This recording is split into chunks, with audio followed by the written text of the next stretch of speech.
तो देखिए हम लोग बेसिक पार्ट में सारा कुछ कर चुके हैं। हम लोग सिस्टम मैनेजमेंट में सारा कुछ कंप्लीट कर चुके हैं।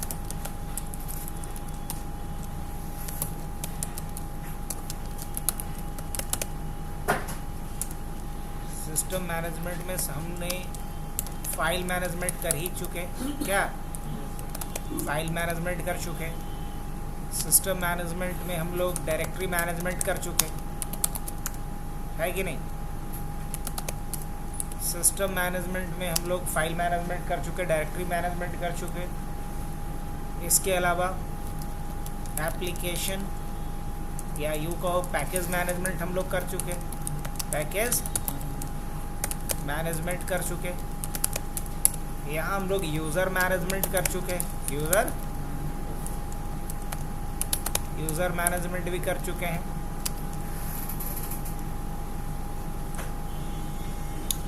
उसके बाद फाइल पर निषेध कर चुके हैं, ACL कर चुके हैं, ACL भी कर चुके। इसके अलावा फायरवॉल मैनेजमेंट भी कर चुके हैं। इसके अलावा प्रोसेस मैनेजमेंट भी कर चुके हैं हम लोग, प्रोसेस मैनेजमेंट कर चुके हैं। सर्विस मैनेजमेंट कर चुके हैं।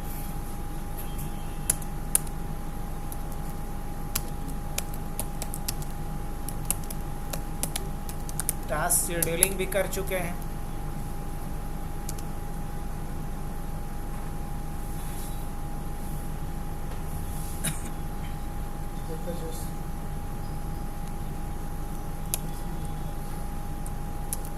FHS भी कर चुके हैं। इसके अलावा हम लोग फिर और क्या कर चुके हैं बेसिक में,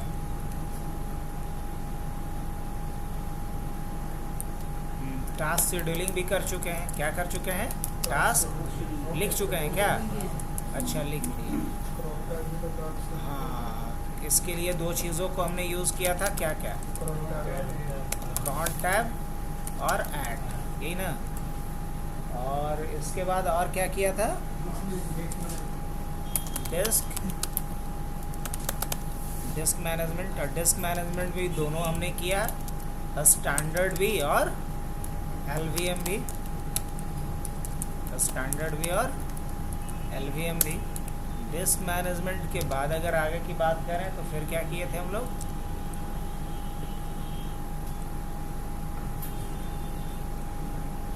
और तो कुछ नहीं, नेटवर्क मैनेजमेंट भी किए थे हम लोग,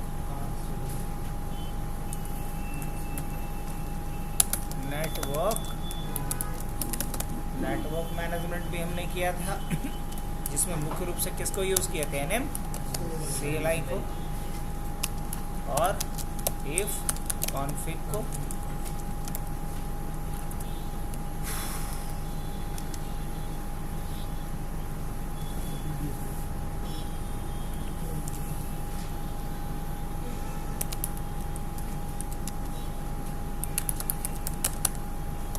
होस्ट मैनेजमेंट, जिसमें मुख्य रूप से हम लोग होस्ट नेम, CTL और ETC के अंदर जो होस्ट फाइल था उसको मैनेज करना सीखे थे, याद है, होस्ट मैनेजमेंट।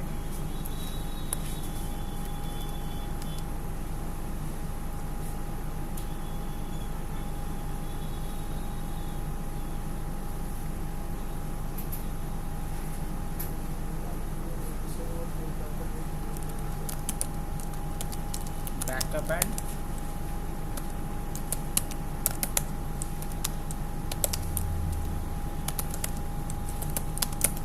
यूज़र डेटा का कैसे हम लोग बैकअप करते हैं, रिकवरी करते हैं, ये भी हमने सीखा।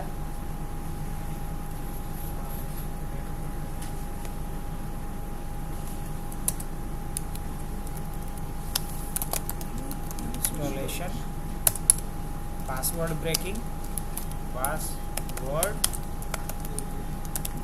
ऑफ रूट का पासवर्ड ब्रेक करना।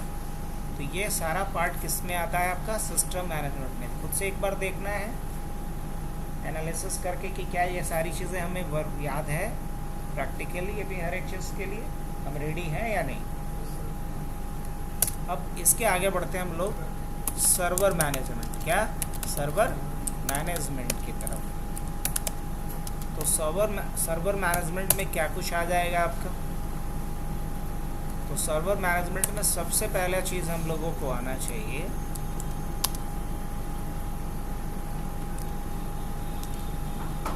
यम सर्वर। आई थिंक ऑलरेडी हम लोग जान रहे हैं, इसीलिए बोल रहे थे। यम सर्वर के बाद सेकंड हम लोग जो सर्वर देखते हैं that is telnet server. Third जो सर्वर देखेंगे हम that is FTP server. Fourth जो हम देखेंगे वो देखेंगे सांबा सर्वर। नेक्स्ट जो हम देखेंगे वो देखेंगे स्क्विड सर्वर।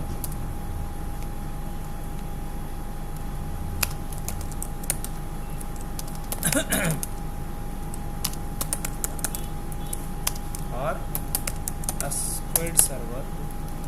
फिर हम बात करेंगे Apache server, Apache wave,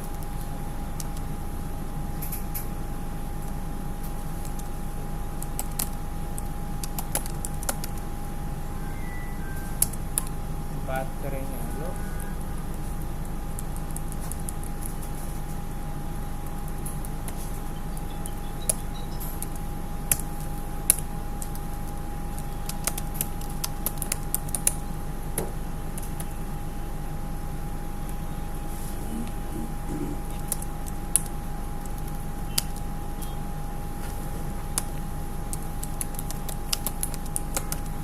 mail server,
integration with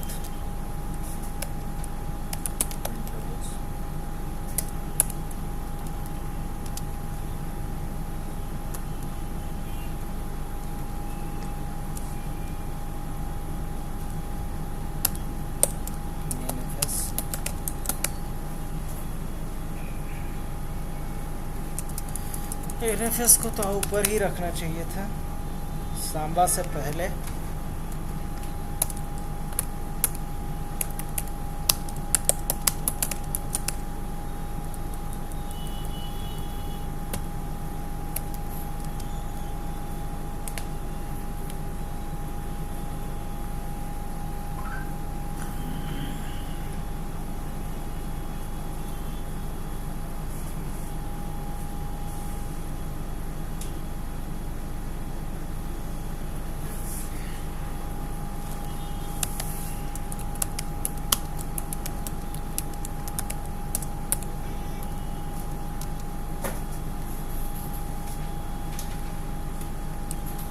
चलो, और बाकी जैसा याद आएगा लिखते जाएंगे।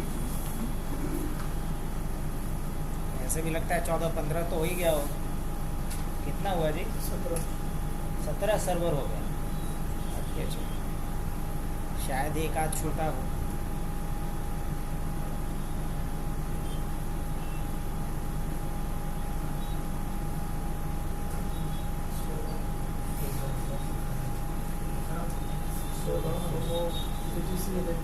ETC को काउंट नहीं करना है।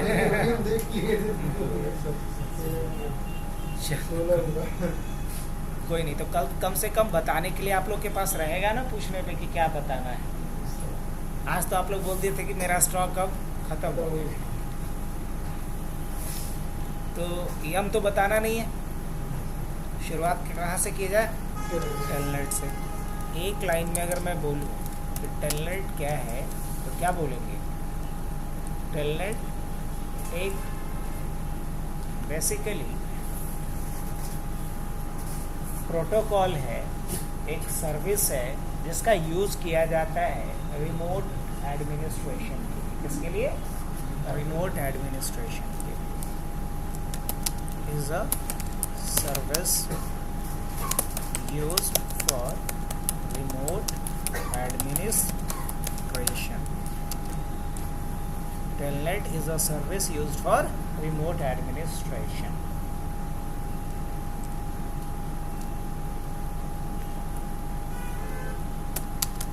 It is TCP based protocol that use port number 23 for communication. It is TCP based protocol used port number 23 for communication.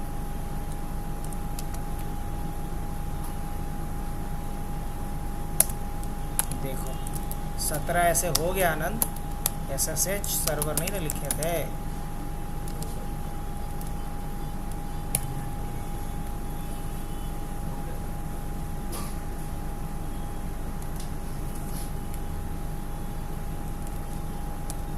It is unsecure because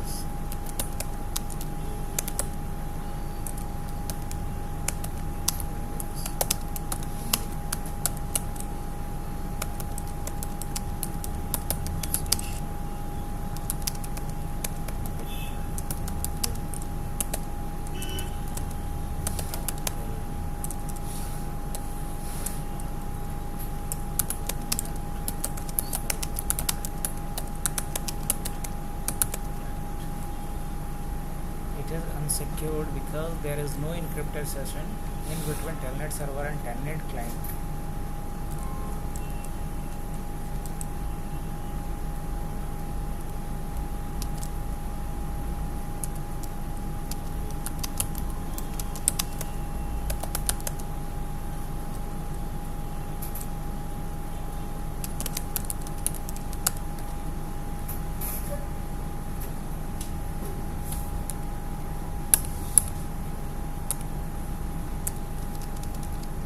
भी याद रखना है कि यहाँ टेलनेट अनसिक्योर्ड कम्युनिकेशन के लिए यूज़ होगा, जबकि सिक्योर्ड कम्युनिकेशन के लिए किसका यूज़ किया जाता है? SSH का, सिक्योर शेल का।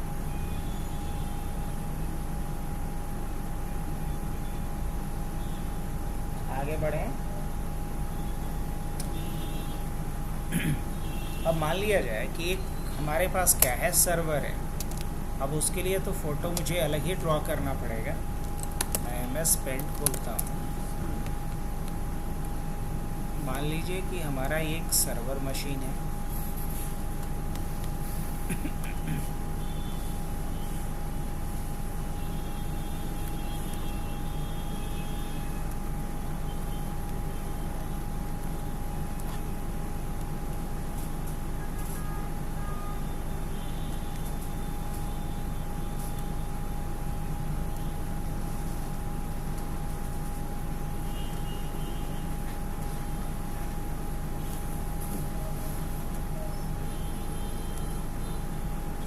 ये फिगर मैंने एक सर्वर का फिगर बनाया है। मान लीजिए ये हमारा एक सर्वर है और इधर हमारे पास एक क्लाइंट मशीन है।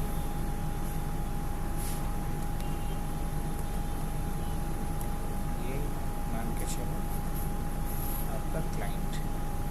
अब मैं इस क्लाइंट से इस सर्वर को एक्सेस करना चाह रहा हूँ। क्या चाह रहा हूँ? यहाँ से इस क्लाइंट मशीन से इस सर्वर को क्या करना चाह रहा हूँ, एक्सेस करना चाह रहा हूँ।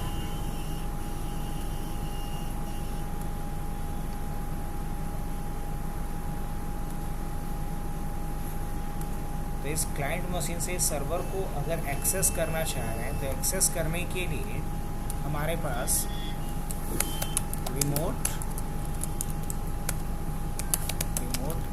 एक्सेस, रिमोटली हम एक्सेस करना चाह रहे हैं कहाँ से, इस क्लाइंट मशीन से, किसको, सर्वर मशीन। तो रिमोटली एक्सेस करने के लिए हमें कोई ना कोई क्या यूज़ करना पड़ेगा, एक प्रोटोकॉल यूज़ करना पड़ेगा। तो यहाँ जो प्रोटोकॉल हम यूज़ करेंगे क्लाइंट साइड पे वो क्या होगा, टेलनेट। क्या होगा, टेलनेट। अब टेलनेट के साथ सब कुछ सही है, बस प्रॉब्लम यही है कि जो कनेक्शन दोनों के बीच एस्टैब्लिश होगा वो क्या होगा, अनसिक्योर्ड होगा। जैसे टेलनेट के थ्रू एक्सेस करेगा तो इनके बीच क्या क्रिएट होगा, एक कनेक्शन एस्टैब्लिश होगा, और इनके बीच जो कनेक्शन एस्टैब्लिश होगा, ये मान लीजिए कि दोनों के बीच में क्या हुआ, एक कनेक्शन एस्टैब्लिश हुआ। अब ये जो कनेक्शन एस्टैब्लिश होगा वो क्या माना जाएगा, अनसिक्योर्ड। क्या माना जाएगा, अनसिक्योर्ड। अनसिक्योर्ड क्यों माना जाएगा, अनसिक्योर्ड इसलिए माना जाएगा क्योंकि इसके बीच कोई इनक्रिप्टेड सेशन नहीं होता है, ताकि कोई भी इसको इजीली क्या कर सकता है, ट्रैक कर सकता है। मान लिया जाए कि यहाँ बैठ कर के बंदा यहाँ से रिमोटली एक्सेस करने के लिए क्या डालेगा, लॉगिन के वक्त यूज़र नेम डालेगा, यूज़र नेम, और क्या डालेगा, पासवर्ड। अब जैसे ही यूज़र नेम और पासवर्ड यहाँ से डालेगा, मान लो यूज़र नेम इसने डाला एडमिन और पासवर्ड इसने डाला एडमिन @123।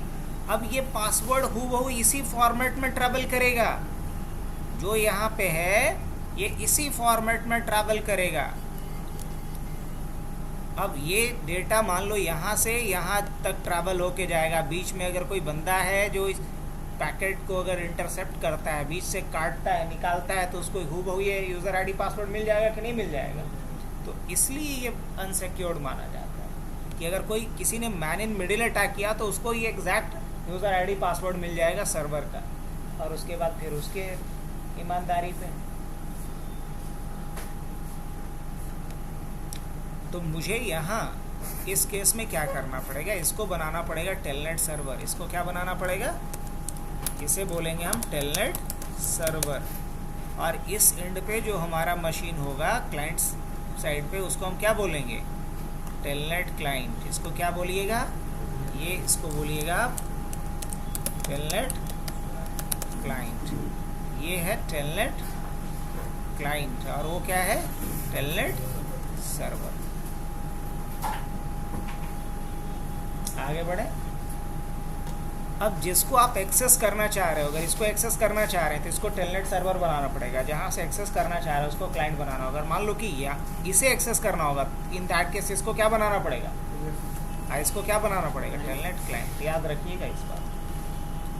अब अगर आप चाह रहे हो रिमोटली इसको मैनेज करना, सपोज इस पर कोई कॉन्फ़िगरेशन करना है, तो एक हुआ कि लोकली इस मशीन पे जा करके लॉगिन करके काम करें। एक हो गया कि नहीं, टेलनेट के थ्रू रिमोटली हम किसी भी लोकेशन से एक्सेस करके इस पर कोई भी कॉन्फ़िगरेशन कर सकते हैं। लेकिन ये जो अनसिक्योर्ड कनेक्शन है, इसी को ओवरकम करने के लिए कॉन्सेप्ट किसका डाला गया है, SSH का, सिक्योर शेल का। सिक्योर शेल के थ्रू जो कनेक्शन बनेगा दोनों के बीच, वो क्या होगा, सिक्योर्ड होगा और इनक्रिप्टेड सेशन होगा। इनक्रिप्टेड सेशन होने के कारण फ़ायदा ये मिलेगा कि अगर यूज़र नेम पासवर्ड आप यहाँ डालिएगा तो जो नेटवर्क में ट्रैवल करेगा वो इनक्रिप्टेड फॉर्मेट में करेगा। और किसी ने बीच से उस डेटा को अगर निकाला भी, कैप्चर भी किया, तो उसको ये पता नहीं चलेगा कि यूज़र नेम क्या है और पासवर्ड क्या है।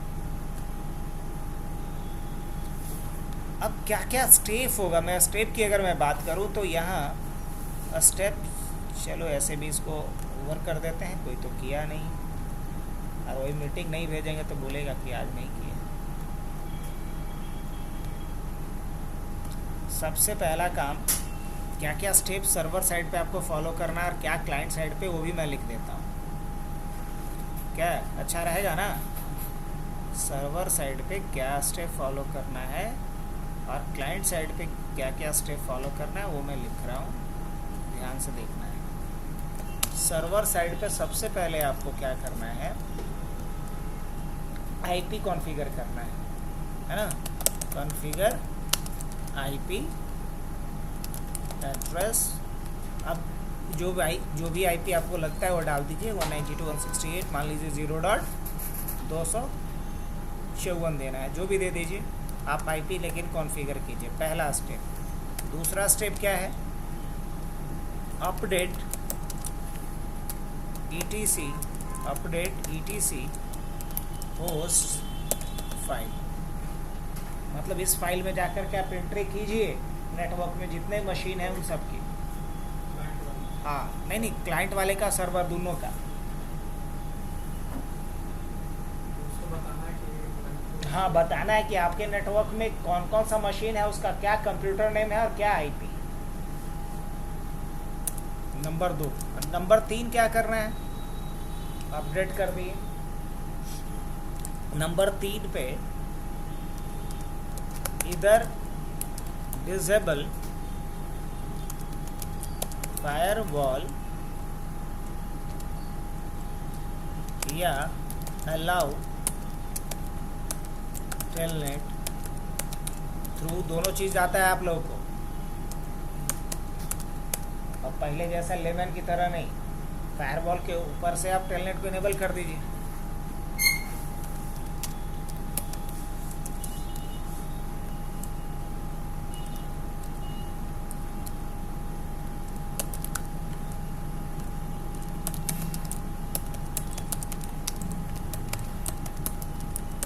ऐसी लाइनेक्स को परमिशन बनाइए। उसके बाद क्या किया, यम तो पहले से है ना क्या हुआ, तो मान के चले ना, if yum is configured install telnet using Yama.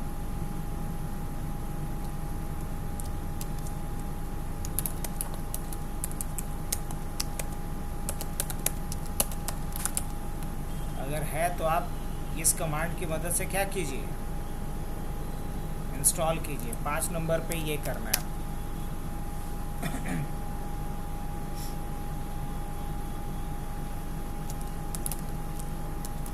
Install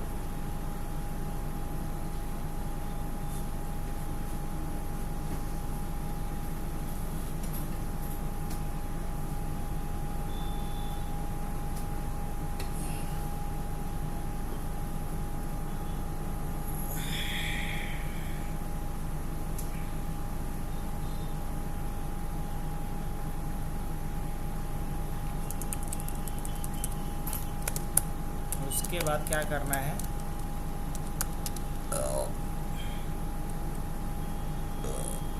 run telnet dot socket. इतना मेहनत क्यों कर रहे हो आनंद? नहीं तो इधर फोकस करो ना, याद हो जाएगा, बाद में देखोगे। अभी सोच रहे हो बाद में देख लेंगे एक बार, तो बाद वाला समय बाद, तो अभी तो ऐसी ना बर्बाद हो जाए।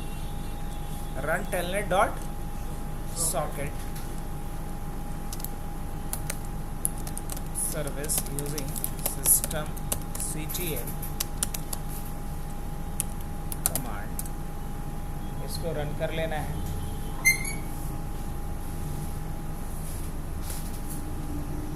उसके बाद एक बार रीस्टार्ट कर लेना है, रीस्टार्ट द सिस्टम। इतना करने के बाद आपको सर्वर सिस्टम को क्या कर लेना है, रीस्टार्ट। अब अगर हम लोग यहाँ पे आए क्लाइंट साइड पे, तो क्लाइंट साइड पे भी सबसे पहला काम क्या कर लेना है, यहाँ भी तो कुछ प्रीरिक्विजिट्स है जी, इधर भी कुछ प्रीरिक्विजिट्स है।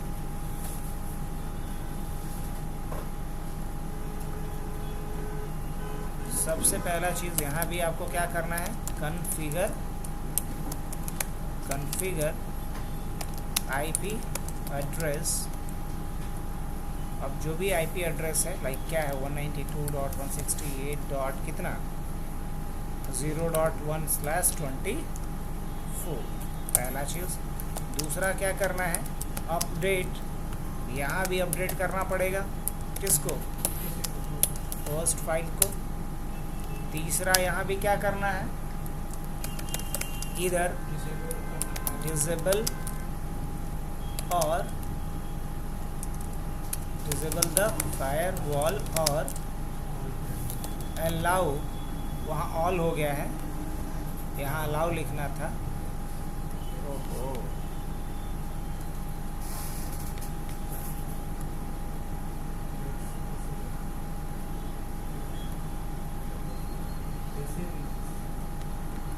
एडिट तो नहीं करने देगा डायरेक्ट।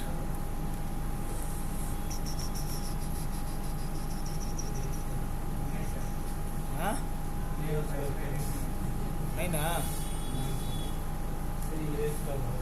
हाँ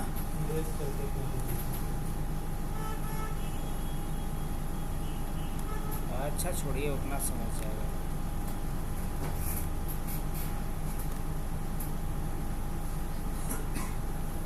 बस 4 नंबर पे अब आपको क्या लिखना है, open terminal and type, and क्या करो, टाइप क्या, टेलनेट और उसके बाद उसका IP 192.168.0.254, that is IP of server, IP of telnet server.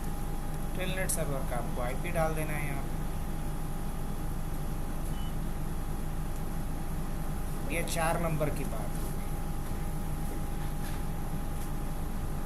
अब 5 नंबर पे आपको क्या करना है, यूज़र नेम पासवर्ड डाल देना है बस।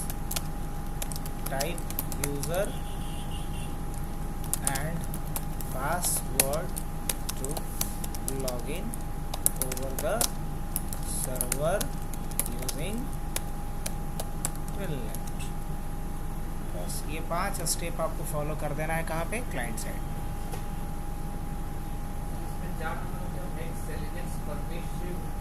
हाँ परमिसिव।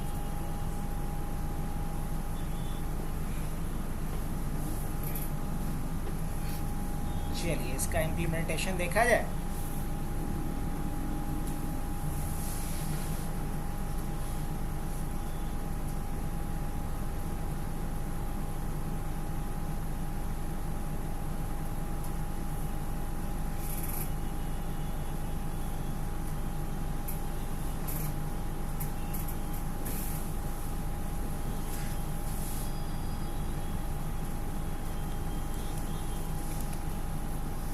इसके लिए कम से कम कितना मशीन चाहिए मुझे, 2, कम से कम 2 मशीन चाहिए। हाँ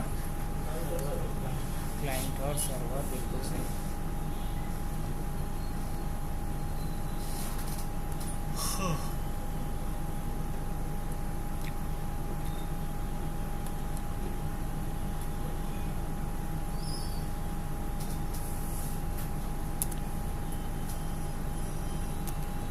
चलिए जब तक बुट हो रहा है, अगर आप लोग को कुछ नोट करना है तो कर लीजिए।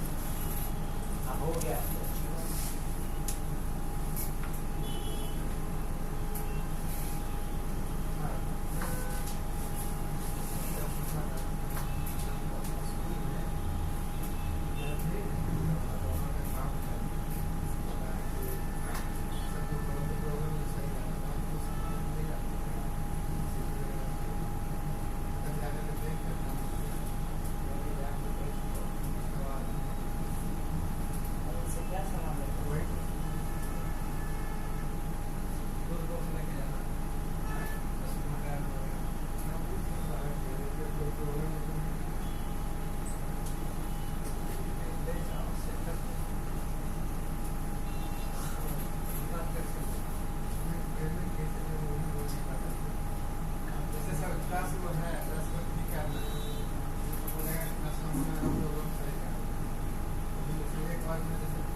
10 हुआ है, मान लो 10 में 6 में कोई मार 4 को सही भी तो हो सकता है, 10 को करेक्ट नहीं है, बोलो 500 के हिसाब से 10 50 हो गया।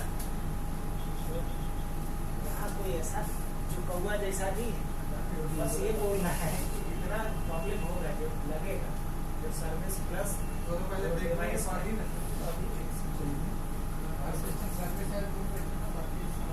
और सामान का अलग सर्विस चार्ज बता दो कि ओएस इंस्टॉलेशन का ये चार्ज है, मेरा डेटा रिकवरी का ये चार्ज है, ही ना होगा, ओएस पैचिंग का ये चार्ज है, बात करो।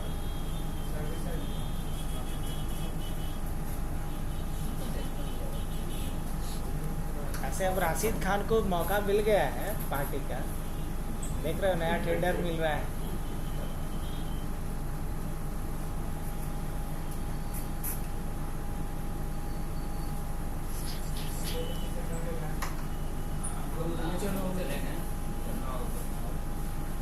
अरे एक्सपीरियंस पर्सन बैठे हुए हैं सामने।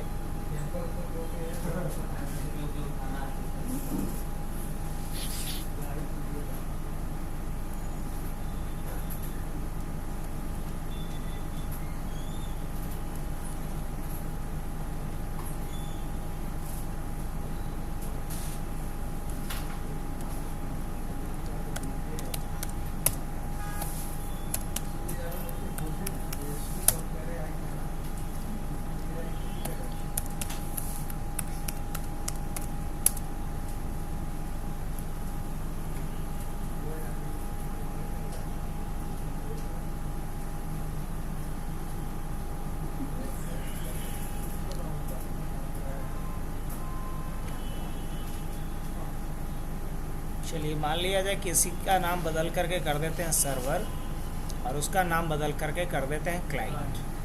तो इसका नाम बदलने के लिए बस यहाँ पे आ जा रहा हूँ मैं, नाम बदल करके कर दिया हूँ सर्वर, इसका आईपी भी ऊपर हेडिंग में डाल देते हैं ताकि बार बार मेरे को कोई परेशानी ना हो।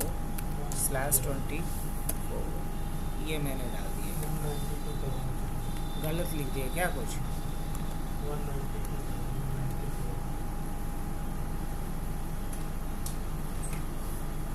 ऑप्शन क्या है? 192.168.0.254, ये इसका आईपी हो गया। अब क्लियरली यहाँ पे दिखाई देगा कि ये मशीन कौन सा है, सर्वर इसका नाम है, ये इसका आईपी। अब इस पर सबसे पहला चीज़ क्या करना है, जो भी करना था सारा चीज़ मैंने लिख दिया था। पहले इसका होस्ट नेम देख लेता हूँ, बदल करके सर्वर कर देना है मेरे को। तो क्या लिखना पड़ेगा, होस्ट नेम CTL, और उसके बाद क्या लिखेंगे, सेट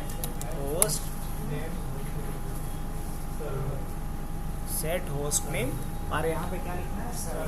देखिए तो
पढ़ा जाए। होस्ट नेम चेंज हो गया है ना हम लोग का। होस्ट नेम के बाद आईपी देखना है मेरे को, तो आईपी भी शायद डाल चुके होंगे। इफ कॉन्फिग नहीं, तो एक आईपी डाल दिया गया, NMCLI connection add type Ethernet, और उसके बाद कॉन नेम, कॉन नेम क्या डाल देते हैं, सीधा सर्वर। कॉन नेम क्या डाल देते हैं, सर्वर, और उसके बाद क्या डाल देते हैं, इफ नेम क्या डाल देते हैं, ENS33, और IP4 और 192.168.0.254/24 192.168.0.254 यही इसका गेटवे भी हो जाएगा। क्या कर देते हैं, यस कर देते हैं। क्या कुछ गड़बड़? GW4 गेटवे का नहीं लिखे सर। ओहो, GW4। अब क्या करना है, यस कर लेना है। जी हाँ।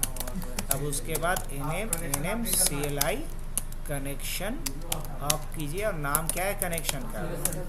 अब उसके बाद अगर मैं लिखूं इफ कॉन्फिग ENS क्या, चलिए IP भी हो गया। अब क्या करना है, होस्ट फाइल अपडेट करना है। तो होस्ट फाइल अपडेट करने के लिए क्या लिखिएगा, VIETC होस्ट, और यहाँ क्या एंट्री करेंगे हम लोग ये मिटा देते हैं इसको 192.168.0. चल रहा और 254 और इसका नाम क्या डाल देते हैं, सर्वर।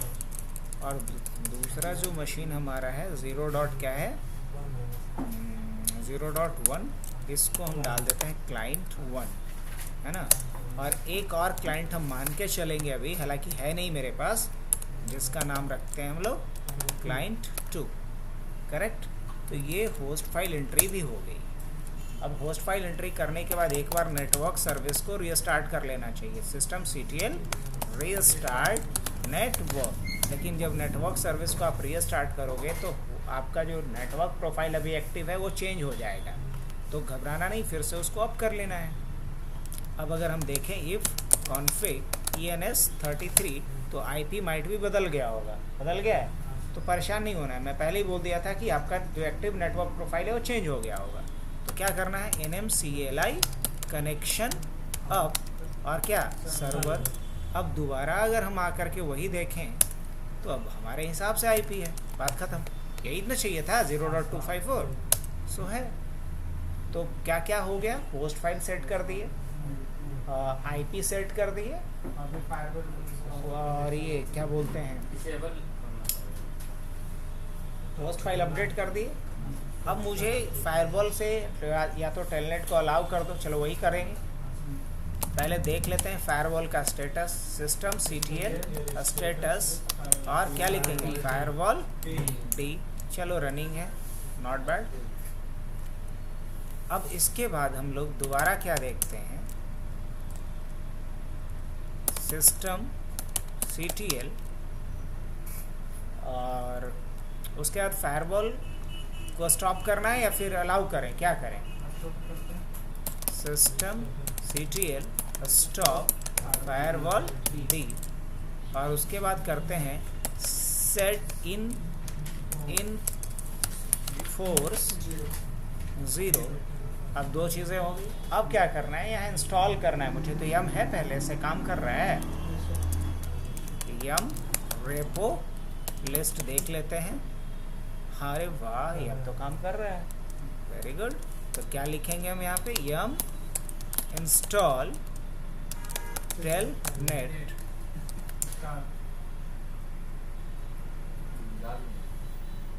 नहीं अलग IP पे शायद कॉन्फ़िगर्ड है, इसलिए ये भटक रहा है।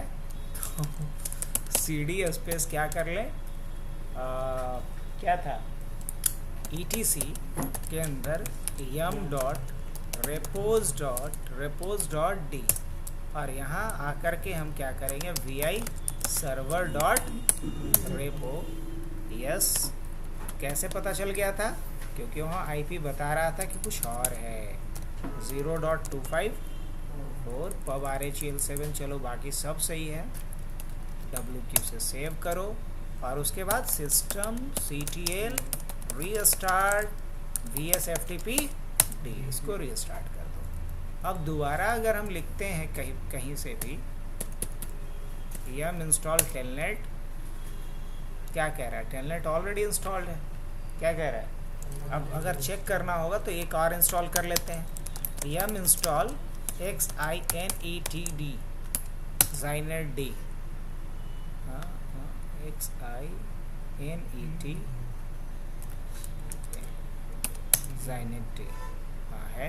वही तो नहीं, कैसे हो गया? बस ये कंफर्म करने के लिए कि हमारा यम काम कर रहा है कि नहीं। टेलनेट इंस्टॉल हो गया।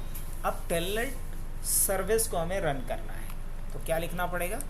System ctl start telnet.socket। अब उसके बाद एक बार हमें स्टेटस देख लेना है कि इसका स्टेटस क्या है, क्या दिखा रहा है, रनिंग, दैट्स इट, बस इतना ही करना है। अब क्लाइंट साइड पे आना है मुझे, जो स्टेप मैंने फॉलो किया एग्जैक्टली मैंने यहाँ लिख रखा है। अब उतने के बावजूद भी अगर आप लोग नहीं कर पाइएगा तो बड़ा मुश्किल। अब इसके बाद हम लोग आते हैं किस पे? क्लाइंट साइड पे। ऑलराइट, क्लाइंट के लिए इसको मान लीजिए आप क्लाइंट बना देते हैं। इसमें सबसे पहले जो शेखर पीसी हैं, शेखर सर को बोलना पड़ेगा, सॉरी बोलते हैं, उनका नाम बदल देते हैं। क्या क्लाइंट डाल दिया जाए? क्लाइंट 1 डाल दें और आईपी क्या इसके लिए रखे हैं? 0.1।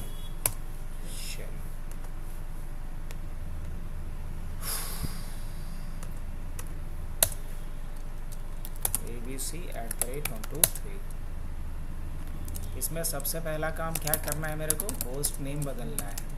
क्या लिखना पड़ेगा? होस्ट नेम ctl और सेट होस्ट नेम और क्या दे दिया जाए? क्लाइंट 1। यही ना प्लान है। अब उसके बाद अगर हम इसको कट करें, न्यू टर्मिनल ओपन करें, होस्ट नेम बदल चुका है। हाँ जी बिल्कुल बदल चुका है। अब क्या बदलना है इस पर? आईपी। अब इसके लिए हम लिखते हैं nmcli connection add type ethernet Ethernet और उसके बाद कॉन नेम नामे दे देते हैं इसका क्लाइंट और उसके बाद इफ नेम और IP 4 92.168.0.1/24 और GW4 192.168.0.254 और तरीका इफ नेम ENS 33 क्या करना है? यस। अब nmcli कनेक्शन अप और क्या नाम था? क्लाइंट। अब अगर हम लिखते हैं इफ कॉन्फिग ENS 33, IP वही हो गया जो हम चाह रहे थे, होस्ट नेम वही हो गया। अब क्या करते हैं? System ctl stop firewall D, उसके बाद सेट इन फोर्स 0। अब इसके बाद क्या करना है? एक बार होस्ट फाइल अपडेट करना है, etc होस्ट इंसर्ट मोड, आखिरी में आएंगे, एंड में जाएंगे और IP यहाँ पे सर्वर का 192.168.0.254 सर्वर का नाम है सर्वर और दूसरा जो अपना खुद का क्लाइंट मशीन है उसका नाम क्या है? क्लाइंट 1। फिर तीसरा जो मशीन है 192.168.0.2 इसका होस्ट नेम क्या है? क्लाइंट 2। अब WQ से इसको सेव कर लिया जाए। उसके बाद सिस्टम ctl रीस्टार्ट क्या का रीस्टार्ट नेटवर्क सर्विस को रीस्टार्ट सारे चेंजेस करने के बाद।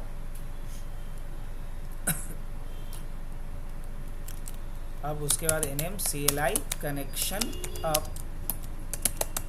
क्लाइंट क्या लिख दिया हूँ INT क्लाइंट। अब उसके बाद इफ कॉन्फिग ENS 30। चलो सही है। अब एक बार पिंग करके देख लें, तो नाम ही से पिंग करते हैं, अगर आ गया रिप्लाई तो समझ लो कि गुड टू गो। चलिए अब इसके बाद हम लिखेंगे यहाँ पे TLNET टेलनेट और उसका या तो नाम या तो IP। अब बोल रहा है टेलनेट कमांड नहीं है, TELNET, और अगर उसका IP भी डालेंगे सेम एरर आएगा 0.254। तो यहाँ टेलनेट इंस्टॉल होना चाहिए, यहाँ भी कोई दिक्कत नहीं है भाई। तो टेलनेट इंस्टॉल करने के लिए क्या लिखेंगे, यम इंस्टॉल क्या लिखेंगे यहाँ पे, टेलनेट। अब यहाँ भी एरर आएगा क्योंकि IP ताइपी बदल दिए हैं, तो कहानी अलग है, चलते रहेगा। तो खुश नहीं होना कि हाँ हो रहा है काम। अब करेंगे क्या, VI और ETC yum.repos.d/server। अब हमारा ये भी नहीं पता है कि है क्या भाई, तो अगर नहीं पता है तो पहले क्या लगाया जाए, ls करके देख लेते हैं। हाँ server.repo ही है, तो VI क्या करेंगे यहाँ पे, server.repo। और यहाँ कुछ बदलना पड़ेगा सर, IP यहाँ बदल के आप क्या डालिएगा बोलिए, यहाँ IP डालना पड़ेगा आपको 0.254 सर्वर का IP, इसको आप बना दिए। अब अगर हम दोबारा यहाँ पे ला के लिखते हैं क्लियर यम रेपो लिस्ट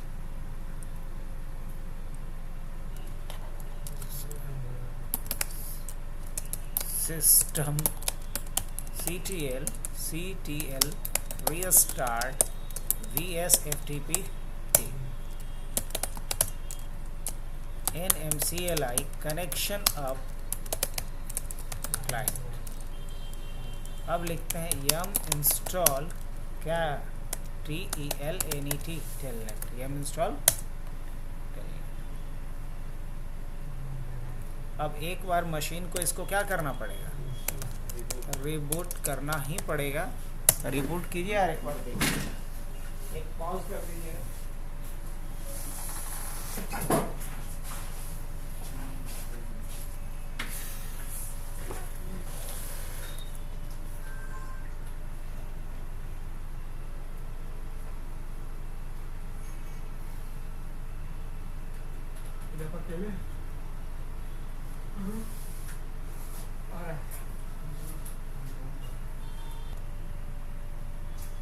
यही है ना क्लाइंट वाला। अब यहाँ पे हम लोग क्या लिखेंगे, यम इंस्टॉल TELNET टेलनेट। देखिए प्रॉब्लम किसका था, रीस्टार्ट पेंडिंग था, इसको यस कर लीजिए। अब आपको यहाँ पे क्या लिखना है, TELNET टेलनेट और सर्वर का नाम टेलनेट, सर्वर का नाम या फिर उसका IP, दोनों में से कुछ भी। ये समझ गया कि किसको ट्राई करना है, 0. अब सर्वर लॉगिन, यहाँ पे क्या डालना है, रूट, और उसके लिए पासवर्ड उसका जो भी है, अगर सही डाले, नहीं इनकरेक्ट डाले थे, रूट abc@123।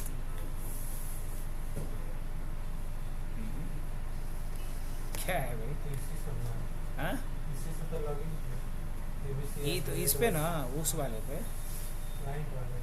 ये तो क्लाइंट है, ये वाला सर्वर वाले पे देख लेते हैं एक बार, abc@123 ना, इसीलिए नहीं होगा, abc@12345, ये 1 से लेके 5 तक। तो इसमें भी क्या डालेंगे, रूट abc@12345। क्या रहा है, लॉगिन इनकरेक्ट। अगर ऐसा कुछ है तो बस एक बार सर्वर को भी क्या कर दीजिए, रीस्टार्ट कर दीजिए, क्योंकि आफ्टर कॉन्फ़िगरेशन एटलीस्ट एक बार रीस्टार्ट कर दीजिए जब अपडेट का इशू है।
स्टार्ट हुआ है तो एक चीज़ वेरीफाई ज़रूर करेंगे, इसका फायरवॉल स्टार्ट हो गया होगा, एसी लाइनक्स स्टार्ट हो गया होगा, आईपी माइट भी चेंज हो गया होगा। चेक किया जाए इफ कॉन्फिग ENS 33। चलिए आईपी तो वही है। अब लिखते हैं system CTL status firewall D।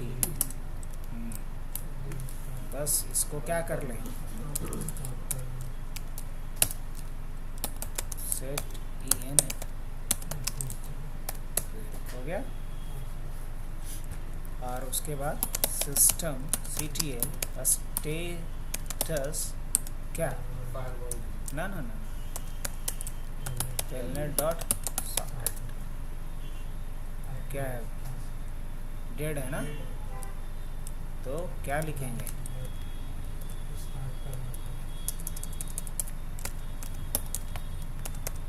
Start. अब स्टेटस देखते हैं, रनिंग है सिस्टम CTL स्टार्ट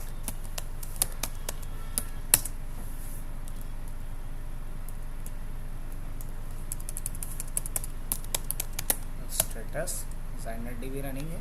अब यहाँ आते हैं वापस से और क्या लिखते हैं, टेलनेट सर्वर, यहाँ पे क्या डालेंगे, रूट ना, ABC@12345 क्या रहा है, लॉगिन इनकरेक्ट। अब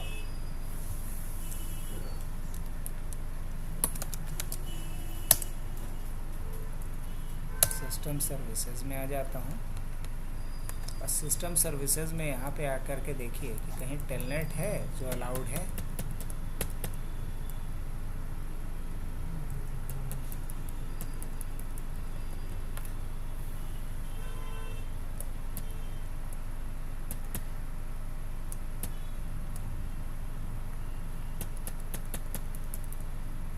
है ना, बस इसको चेक कीजिए और ओके कर दीजिए।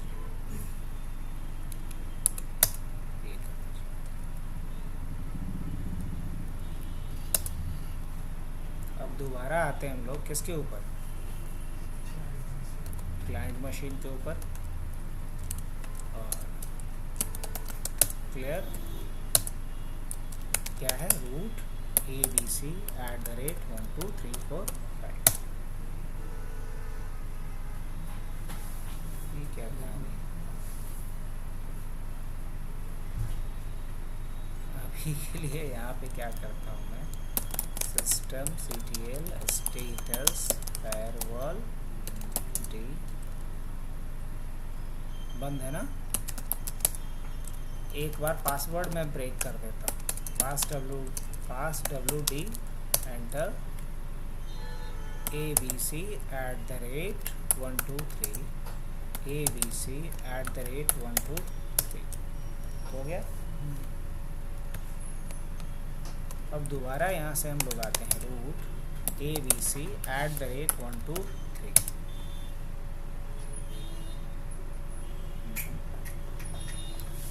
कंट्रोल C या control Z,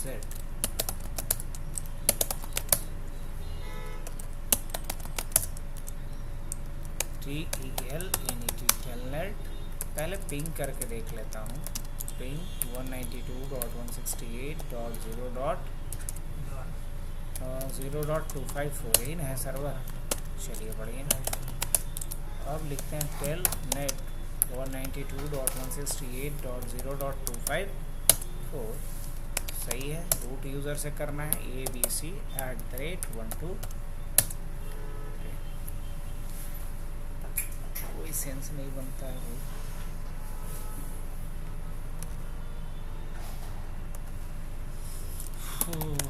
system CTL status firewall D और तरीका system CTL stop firewall D get reinforce, अच्छा ये भी है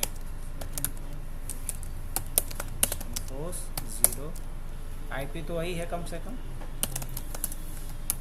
अब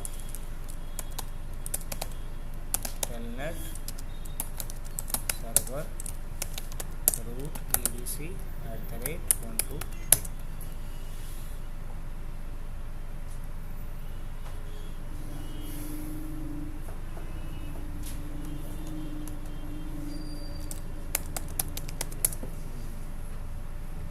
सर्वर को भी एक बार रिबूट कर दो और इसको भी एक बार। किए हुए थे कि नहीं किए थे पहले से? किए थे ना।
पांच बार गलत अटेम्प्ट किए थे, वो दिखाया था लास्ट में, अगर आप गौर किए होंगे तो।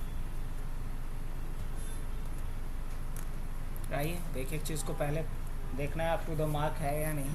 सबसे पहला चीज़ क्या देखना है? System CTL status firewall d running ही होगा।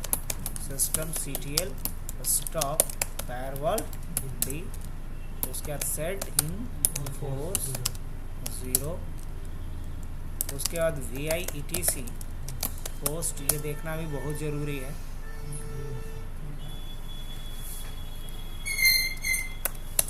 उसके बाद इफ कॉन्फिग ENS 33, इसको देखना बहुत ज़रूरी है। ये भी सही है नहीं? चलिए अब उसके बाद देखना है system CTL restart BSFTP D, system CTL restart telnet.socket SYSTM, system CTL restart XINET D। Setup लिख करके आके देख लो यहाँ सिस्टम सर्विसेज में कि टेलनेट अलाउड है कि नहीं, टेलनेट अलाउड है या नहीं।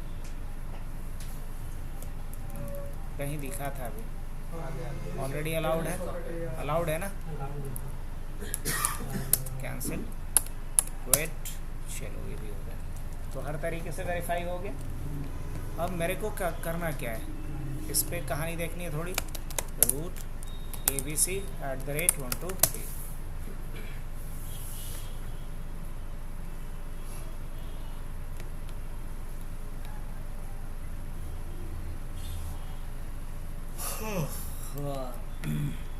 क्लाइंट पे भी आकर के पहले क्या चेक कर लिया जाए। चलो चेक क्या करना है बंद ही कर लेते हैं। System CTL stop firewall T set in force 0 if config ENS, चलो ये भी सही है। VI, उसके बाद ETC/होस्ट, ये बहुत ज़रूरी है, ये भी सही है। WQ। अब उसके बाद क्या है? उसके बाद यहाँ से हम लोग लिखेंगे TELNET टेलनेट, और उसके बाद सर्वर और रूट abc@123।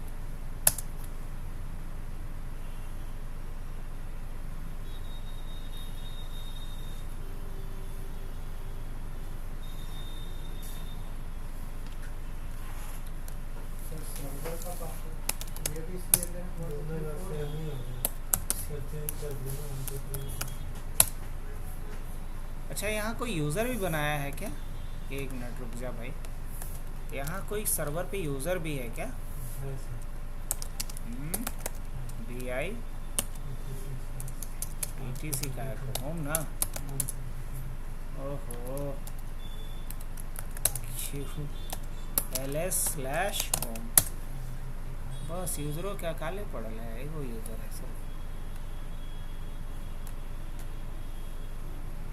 अच्छा चला था नेट यूज़र या नेट यूज़र थोड़ी ना, यूज़र ऐड रामू और पास WD रामू ABC@123 ABC@123।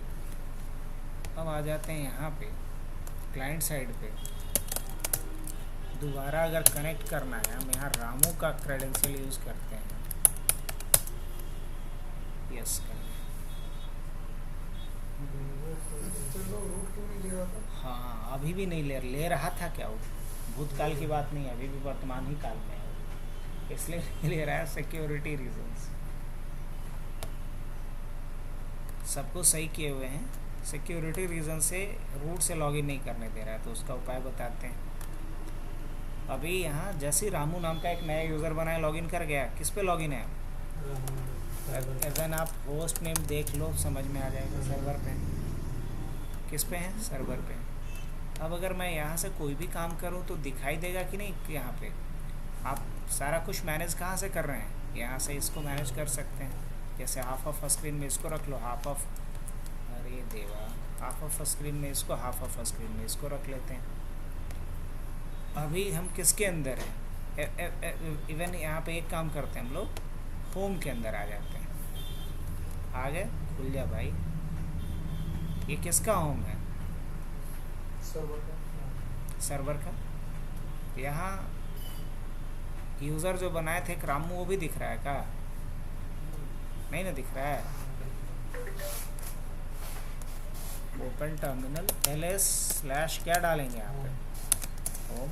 यहाँ रामू दिख रहा है, PWD, ये भी रूट के ऊपर है।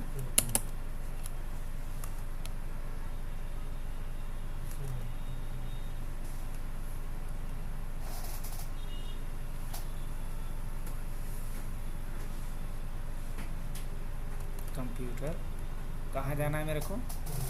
कहीं होम दिखेगा तो बताइएगा, रूट नहीं देखना है। होम ये रहा। चलिए, अब होम के अंदर हम कहाँ जाते हैं? रामू। अब रामू के अंदर हम कुछ करने वाले हैं। अभी अगर हम PWD से देखेंगे तो होम के अंदर कहाँ है? हम रामू के अंदर हैं। अब मान लीजिए यहाँ से हम कोई भी काम करेंगे तो कहाँ उसका रिफ्लेक्शन आएगा? यहाँ पे।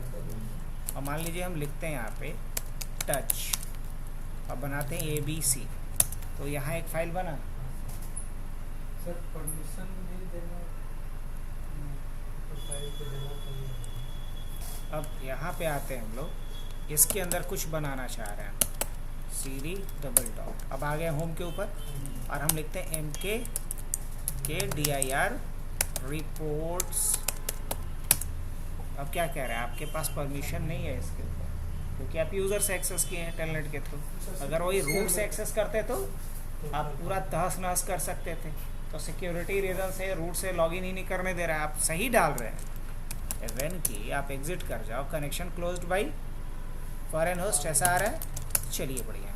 अब अगर दोबारा आप लिखते भी हैं यहाँ पे टेलनेट, और इसके बाद लिखना पड़ेगा वो, हालांकि उस समय नहीं नाम दिए थे इसलिए ऐसा हो रहा है, अगर नाम दे दिए होते तो ऐसा नहीं होता। अब क्या पूछ रहा है? यूज़र, तो क्या लिखिएगा? root @ और क्या है? सर्वर, यही ना है? root @ server. अब पासवर्ड क्या है? ABC@123। इनकरेक्ट।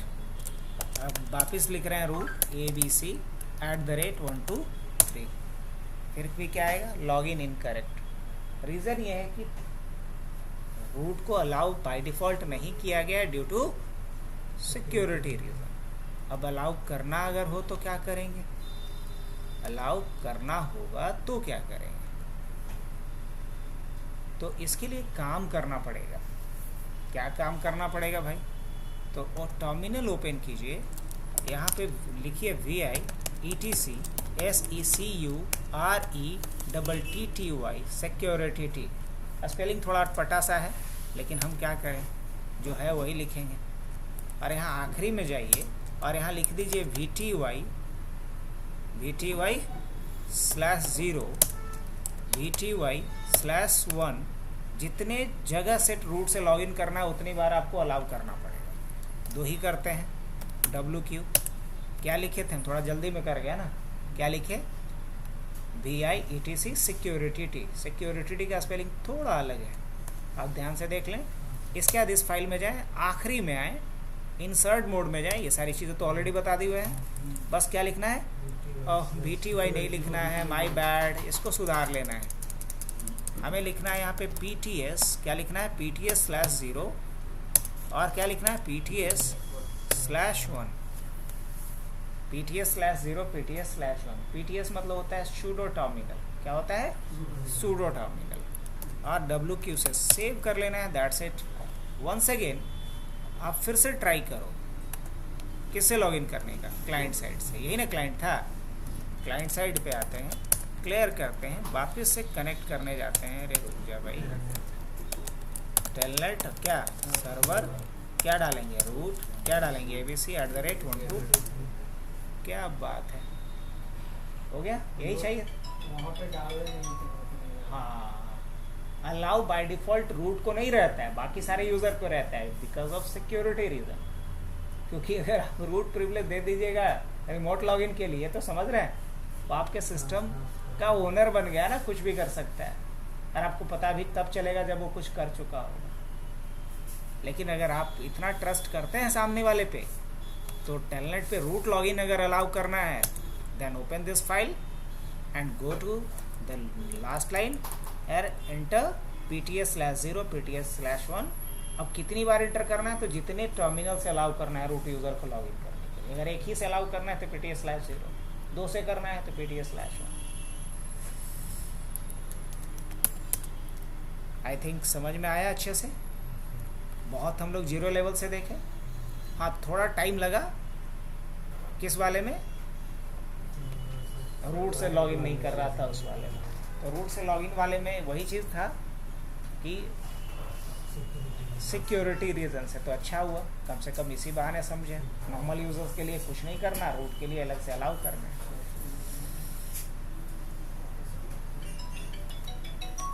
तो पहले तो हमने क्या किया, आपको पूरा प्रोसेस समझा दिया, क्या होता है, सारे स्टेप्स लिखवा दिया। ये भी बड़ा इंपॉर्टेंट फाइल है, क्या क्या टॉपिक कवर कर रहा है वो कल आप लोगों को SSH बताऊंगा मैं पूरे डेप्थ में। आज हमने सिर्फ क्या देखा?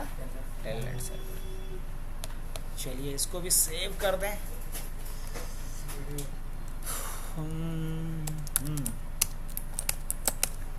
वो कैसे बोल सकते हैं?